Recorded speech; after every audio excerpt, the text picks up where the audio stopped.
Listen to how Joan Laporta talked about Hansi Flick. I'm more than happy because Hansi Flick understood perfectly what is our treasure, our jewel, that is La Masia. Joan Laporta looked pretty emotional there as he hugged Hansi Flick. What a good appointment Flick has been. He talked about a coach who could bring order back to a team that had completely lost it. But outside of Barcelona, nobody was buying it. I'm surprised that Barcelona have moved for him. I think there are other more highly rated German coaches out there on the market right now. If they think they're getting the Bayern Flick, they won't. They're going to get a different Flick. Well, look, there's going to be a whole bunch of things which are beyond his control. He's running out of levers to pull. But while everyone else saw risk, Barca saw something very specific. They saw Flick's work ethic, his discipline, and his belief in Barcelona's football identity. Laporta trusted that Flick would back the young players and wouldn't hide behind excuses when things got difficult. He's not looking for excuses.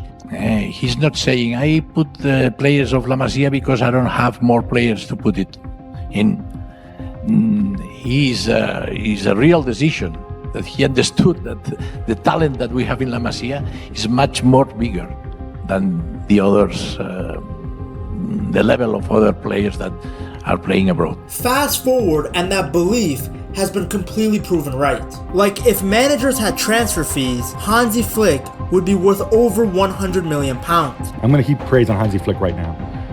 I am so impressed with the work he's done, not just the injured guys and whatever, but how quickly he got them to really change their style. With this squad, with these injuries, with this budget, he still has Barca punching way above their weight. He's rebuilt the mentality. He's brought belief back. How we work, it's totally different than they had it before. He's carrying this team through pure coaching. We have all watched Unk go through every single possible emotion. I just said it before, I say, 1 week he's on the touchline, buzzing, full of energy. Then a few games later, he's sitting on the bench with his head down. This is a guy who came to Barcelona with a shoestring budget. Half the squad is injured most of the time, and somehow he's still expected to keep this club competing with the richest teams in Europe. It wasn't about the quality. It was more about the will of Barcelona to win a game that matters and win a game that we consider to be quote-unquote important against important teams. Yet no matter what, he always gets the job done. No matter how tough it gets, he never stops, he never complains. He just keeps going. Like, he had Rafinha injured for large chunks of the season. Major injuries in the midfield. No center back depth after losing Inigo Martinez. He had to deal with Ferran Torres forgetting how to play football for like 6 months. Leva was older. And yet he still managed to win the league again. Everybody judged Flick like he was a panic appointment, but he was the exact coach that their chaos needed. In his very first season, he delivered a domestic trouble, winning La Liga, the Copa del Rey, and the Spanish Super Cup. The season after, Barca won the league and Super Cup again. 5 titles in 2 years during what was supposed to be Real Madrid's most dominant period. People, including Barca fans themselves,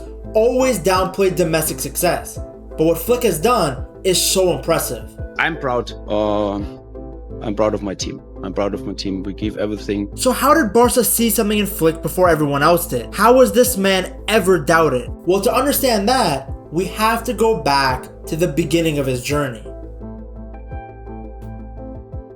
Before Hansi Flick became a serial winner on the touchline, he was a professional footballer himself. Flick played as a midfielder, spending 5 seasons at Bayern Munich in the 1980s, where he won 4 Bundesliga titles as part of a dominant Bayern squad. He was never the star of the team, but he was very reliable, hardworking, and surrounded by top players and coaches during one of the club's strongest eras. He was basically German Eric Garcia. After Bayern, Flick also played for Köln before finishing his career at Viktoria Bammental, a small club close to his hometown. That final stop turned out to be more important than it seemed at the time, because Flick moved into coaching early. In 1996, while he was still in his early 30s, he became a player coach at Viktoria Bammental. It wasn't glamorous at all. The club played in the lower leagues, far away from the Bundesliga spotlight, but it was there where Flick really learned the basics of coaching. He was responsible for everything from tactics to training to leadership. For around 4 years, he worked at the ground level, learning how to organize a team and earning respect in a small club environment. By 2000, Flick was ready for a bigger challenge and took over as the head coach of Hoffenheim. At the time, Hoffenheim were a tiny club playing in the regional leagues, nowhere near the top of German football. Flick's job was to improve the team and move them up the divisions. And over 5 years, from 2000 to 2005, he did exactly that. Flick guided Hoffenheim into the 3rd division. His teams were known for being disciplined, well-structured, and extremely hardworking. These years were tough, but they really shaped Flick as a coach. He learned how to build a culture, how to develop players, and how to get results without big budgets or star names. Flick knows a lot about a lack of budget here at Barça. That's my boy. After leaving Hoffenheim, Flick's career took a few unexpected turns. In 2006, he had a short spell as an assistant coach at Red Bull Salzburg, working under experienced managers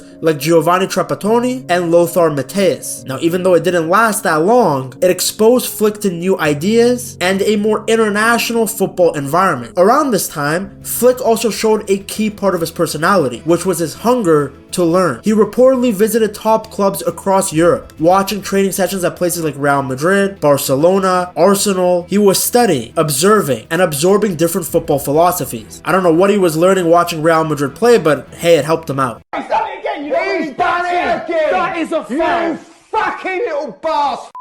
All of this quietly prepared him for what came next. Flick's real breakthrough in coaching came in 2006. That's when he joined Joachim Löw as assistant coach of the German national team. Germany had just hosted the 2006 World Cup, and head coach Jürgen Klinsmann had stepped away. Joachim Löw took over the job and immediately brought Flick in as his right-hand man. Literally. For Flick, this was massive. Suddenly, he was working at the highest level in international football. Over the next few years, Flick became a key part of Germany's setup. This was basically a footballing education for him at the elite level. As an assistant coach, Flick was heavily involved in tactics, training sessions, match preparation, and scouting opponents. Germany were also rebuilding, bringing through a new generation of young talented players, and Flick played a huge role behind the scenes. He helped shape how the team played and how they prepared for big tournaments. The results start to speak for themselves. Germany reached the Euro 2008 final, made the World Cup semifinals in 2010, and then reached the Euro semifinal again in 2012. Tournament after tournament, Flick was there, analyzing the opponents, helping Löw make adjustments, and helping the team stay sharp. His attention to detail balanced Löw's calmer, more relaxed style perfectly. Then came the peak. In 2014, Germany won the World Cup in Brazil. No matter what Ronaldo fans might say, this was the ultimate achievement in football. Flick lifted the World Cup trophy as part of the coaching staff, completing a golden era for German football. That experience changed everything for him. Winning at that level gave Flick confidence, it gave him credibility, and the belief that he belonged among the very best. It was actually Flick who helped bring on Götze as a super sub in the final, and that man ended up scoring the winner. Thanks a lot, Flick. You ruined my 2014 World Cup watch party.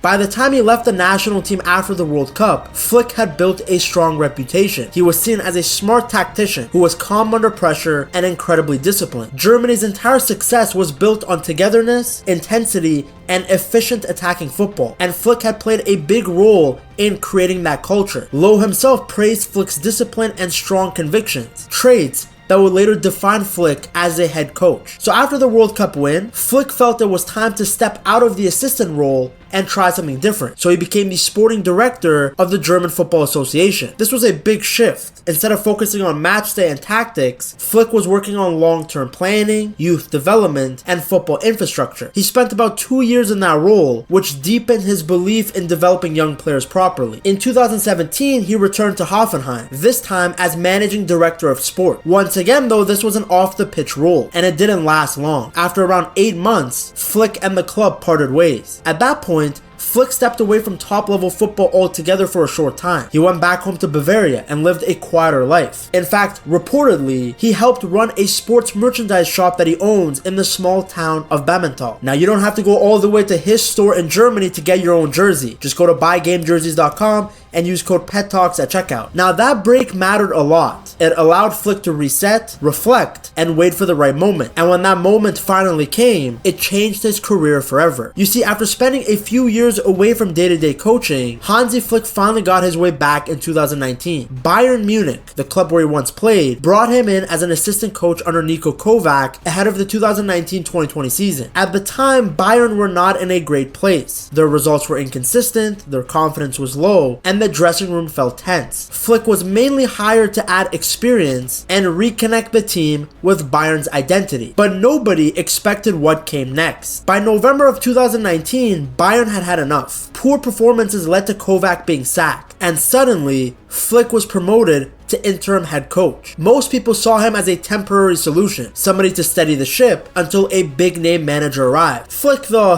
he had other ideas. Almost instantly, Bayern looked different. Their football was faster, more aggressive, and full of energy. They pressed high, attacked in numbers, and played with confidence again. The wins started piling up, and the players clearly loved working under him. As a result, Bayern's board decided not to look elsewhere. Flick was given the job for the rest of the season. The assistant had become the main man, and once Flick was fully in charge, Bayern took off. He had introduced a clear and simple identity. Bayern would just overwhelm their opponents. Their defensive line pushed up, the attackers hunted the ball, and once Bayern won possession, they attacked super fast and direct. Flick often said that pressing was the key to their success, and it showed on the pitch. Because Bayern weren't just winning games, they were dominating. As good as they were tactically, just as important was the mood around the team. Flick was a brilliant man manager. He spoke honestly with the players and treated them with respect, but he also demanded high standards. The players knew exactly where they stood. Those who had struggled under the previous coach suddenly came back to life. You had Jerome Boateng regaining confidence. Thomas Muller, who had been pushed aside before, became a key figure again. Muller actually said that Flick gave him very clear instructions, not just some vague ideas, and that clarity brought the best out of the entire team. Then came the trophies. In the 2019-2020 season, Bayern dominated their way to the Bundesliga title, going on a ridiculous unbeaten run. They followed that by winning the German Cup, and in August of 2020, they completed the treble by lifting the Champions League. Bayern tore through Europe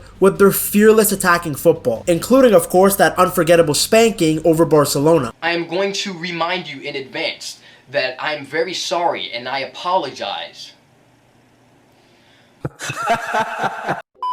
What had started as a struggling season ended with Bayern being crowned champions of Europe. And of course, it didn't stop there. In the months that followed, they also won the German Super Cup, the UEFA Super Cup, and the FIFA Club World Cup. 6 trophies in a single year. The historic sextuple. Flick's Bayern had matched Pep Guardiola's legendary Barcelona side from 2009 and secured their place in football history. In total, Flick won 7 trophies in just 86 games as Bayern's manager. I mean, talk about efficiency. Flick went from being an interim coach to one of the most respected managers in the world almost overnight. His Bayern spell proved everything. It proved he could handle superstar players, that he could make big tactical decisions as the head coach, that he could keep a dressing room happy while demanding excellence, and most importantly, that he could win consistently and convincingly. By the end of the 2020-2021 season though, after defending the Bundesliga title, Flick felt another calling. With Joachim Löw stepping down, Flick agreed to take over as the head coach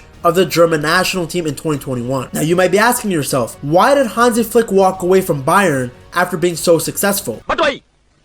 Well, a big reason was there was tension behind the scenes. Flick and Bayern's sporting director, Hasan Salihamidzic, didn't see eye to eye. They often disagreed on transfers and squad planning. Flick wanted specific players to refresh and strengthen the team, but those requests weren't always met. Important players like Thiago left, and Flick felt the replacements simply weren't at the same level. Over time, that gap between what Flick wanted and what the club delivered created real frustration. Another factor was exhaustion. After winning the sextuple, Bayern had no energy. The 2020-2021 season was brutal. Their schedule was packed, the pandemic added extra pressure, and injuries kept piling up. There was barely any time to rest or reset. Flick knew how hard it would be to repeat such an incredible season under those conditions, especially without changes to the squad. And then of course there was the pressure. Managing Bayern is intense in normal circumstances, but after a historic year, it became overwhelming. The expectations were sky high. Every draw or draw points felt like a failure. Every loss created so much noise. By the end of the season, Flick looked worn down. He seemed tired of the constant stress, the politics, and the feeling of fighting battles off the pitch as well as on it. So he didn't leave because things went wrong on the pitch. He left because the job had become draining. Even after achieving something historic, he felt it was the right time to step away. Now, taking over the German national team role was a huge moment for Hansi Flick. In many ways, you could argue it was his dream job, but it was also an incredibly tough job. He was replacing Joachim Löw, a coach he had worked with for years, and the expectations were massive. Flick officially started in July of 2021, right after the delayed Euro 2020 tournament. Now, at first, everything went perfectly. Germany flew out of the gates under Flick. They won 8 games in a row and scored goals for fun. It was the best start any German head coach had ever had. Flick went unbeaten in his first 13 matches, setting a new national record and sparking talks of a new era for the team. His approach was pretty clear. He brought that Bayern-style intensity, that high press, and had the German national team playing very aggressively. But the thing is, international football doesn't give you much time to build. Germany were still in transition, and that reality hit them hard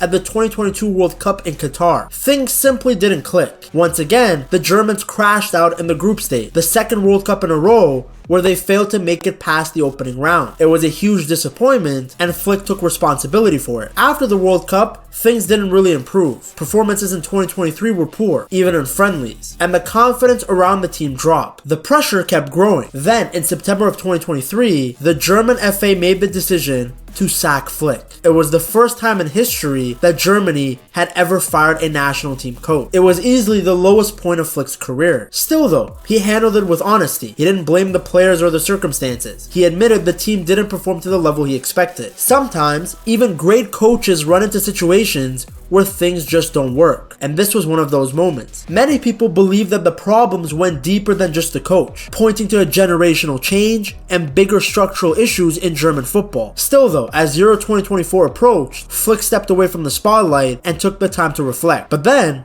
a new opportunity appeared, one that brought him back to club football, one that brought him to a giant in need of rebuilding, and that opportunity was Barcelona.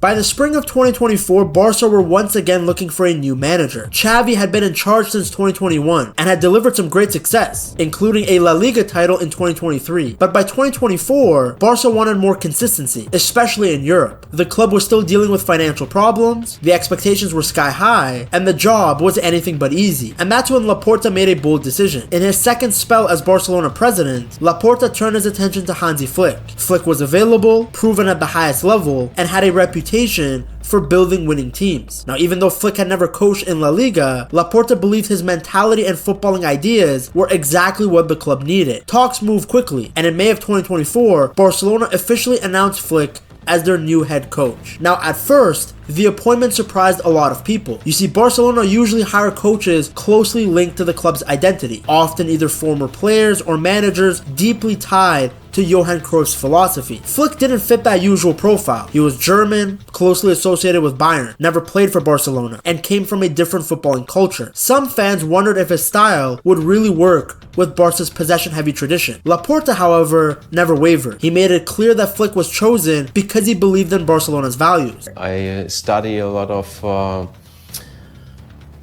things about the Netherlands football school, and there's also Johan Cruyff. Laporta praised Flick's work ethic, calling him the right man to lead the next phase of the project. Flick's first press conference also helped calm any doubts. In front of a packed room of journalists, he spoke with excitement and humility. He talked about the passion around the club and how special it felt to be at Barcelona. More importantly, he immediately pointed to La Masia. Flick made it clear that youth development mattered to him. He spoke about creating the right environment for young players to grow, to improve, and to feel trusted. And that message landed really well with the fans. Flick also showed that his footballing ideas were not far from what Barcelona believed in. It was clear he was coming in not to rip everything up, but instead to blend Barcelona's love for the ball with the pressing and energy that defined his Bayern teams. And from day one, Flick set the tone. Training sessions became tougher and more intense. The focus was on fitness and understanding exactly the intensity that is required in matches. Flick made it very clear that effort was a non-negotiable. Everyone had to give 100% no matter their status. Star players and youngsters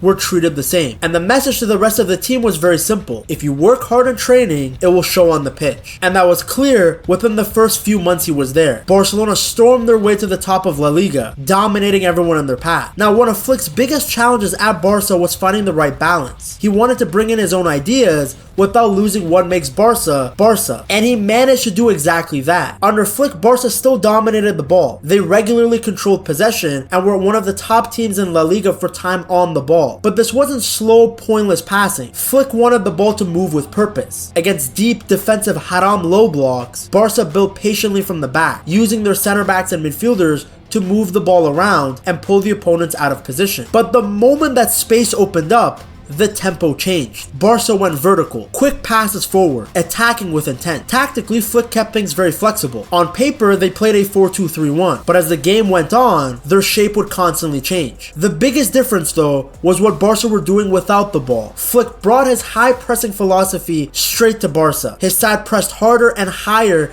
than in recent years. As soon as they lost the ball, they hunted it back. Very reminiscent of the 6-second rule that Pep used to have when he was the Barca manager. Under Flick, the counter press became Barca's key weapon. They swarmed the opposition immediately, cutting off passing lanes and forcing mistakes. The fullbacks in Balde and Koundé would push very high when Barca had possession, which meant they were already in position to press if the ball was lost. In midfield, players like Pedri, Casado, Frankie de Jong, Eric Garcia now, whoever was in that double pivot stepped forward aggressively, closing space and stopping counterattacks before they could even start. And then up front, Rafinha, Yamal, Lewandowski, Ferran Torres, everybody worked non-stop, pressing the defenders and forcing errors high up the pitch. That collective effort made Barcelona stronger defensively and even more dangerous going forward. Many of their goals came from winning the ball back in advanced areas. Then with the ball, Flick's team stayed true to Barcelona's identity. They still played quick short passes, but they were also braver in possession, taking more risks. I mean, do you guys remember how many line-breaking passes Cubarsí and Inigo Martinez played in Flick's first season? Everybody got better under Hansi Flick. You had Rafinha, who absolutely thrived in this system, constantly creating chances with his runs and clever movement. I mean, the man went from almost leaving Barcelona to becoming a Ballon d'Or candidate. Then Yamal, on the other side,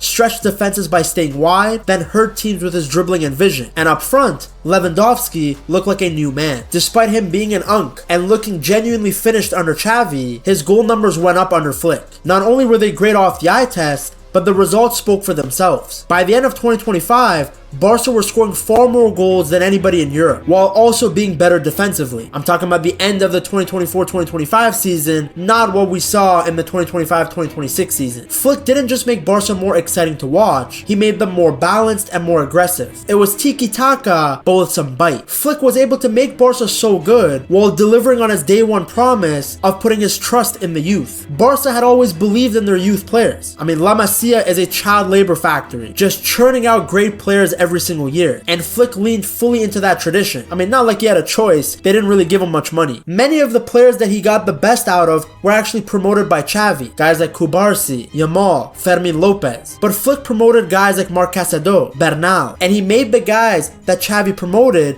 even better. I mean, Lamine Yamal jumped from being a very good player to somebody who was a favorite for the Ballon d'Or. The squad got noticeably younger. At one point, Barca were fielding one of the youngest starting lineups in La Liga, but Flick loved it. He believed that the energy, hunger, and fearlessness of these players gave his team an edge. He often spoke about how good Barcelona were as an environment for development for the young players. And the young players, they responded. They pressed aggressively for Flick. They won duel. They played with confidence well beyond their years. None of them were hiding in big games. They wanted the ball. And that competition also pushed the senior players to raise their level. It created a healthy but demanding atmosphere across the squad. The most important thing that Flick changed was the mood around the club. After years of instability and drama, Barca look united again. Fans connect with the side in a way that they didn't before. People actually like to watch Barca games now. Then in the dressing room, Flick created a calm but demanding environment. He communicated very openly with the players and treated them fairly. Even players who weren't starting every week felt involved. Someone like Ferran Torres,